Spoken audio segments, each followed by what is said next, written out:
नमस्कार. कालच्या दसरा मेळाव्यात दोन चित्र ठळकपणे दिसली.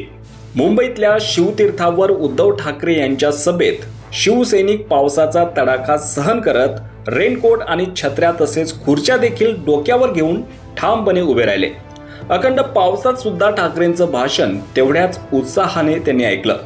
तसेच दरवर्षीच्या तुलनेत यावेळी पावसामुळे मैदान पूर्ण भरलं नसलं तरी उद्धव ठाकरेंनी मात्र शिवसेनेची सुरू असलेली परंपरा भर पावसात देखील जपली. तर दुसरीकडे शिंदे सेनेचा दसरा मेळावा प्रत्येक वर्षी वेगवेगळ्या ठिकाणी घेण्यात येतोय. यावेळेस देखील पावसामुळे त्यांनी आझाद मैदानाचं ठिकाण रद्द करून बांद्र्यातील नेस्को सेंटरमध्ये उपमुख्यमंत्री एकनाथ शिंदे यांचा दसरा मेळावा पार पडला. मात्र यावेळी शिंदेचं भाषण सुरू असताना सभागृहातून लोक निघून जात असल्याचं चित्र कॅमेऱ्यात कैद झालंय.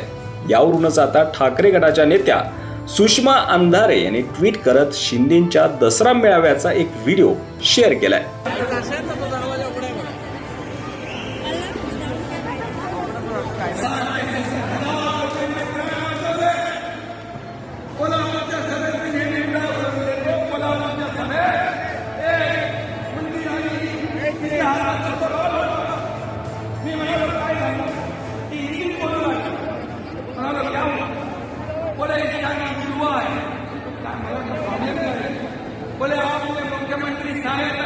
तर या व्हिडिओवर सुषमा अंधारे यांनी म्हटलंय की काल एकीकडे शिवतीर्थावर उद्धव साहेबांचे भाषण ऐकण्यासाठी कोसळत्या पावसात तसूभर न हलता निष्ठावंत जीवांचा कान करून भाषण ऐकत होते, तर दुसरीकडे गद्दारांच्या इव्हेंटला जमवलेली भाडोत्री गर्दी मात्र शिंदेंचं भाषण सुरू झाल्यावर काढता पाय घेत होती.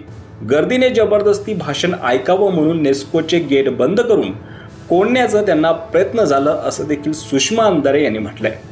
सुषमा अंधारे यांच्या या आरोपावर आता शिंदे गटाकडून काय प्रतिक्रिया येते हे देखील पाहणं महत्त्वाचं ठरणार आहे. त्याबाबत तुम्हाला काय वाटतं? तुमची प्रतिक्रिया कॉमेंट सेक्शनमध्ये नक्की कळवा आणि असेच राजकीय घडामोडी पाहण्यासाठी चॅनलला सबस्क्राईब करा. धन्यवाद.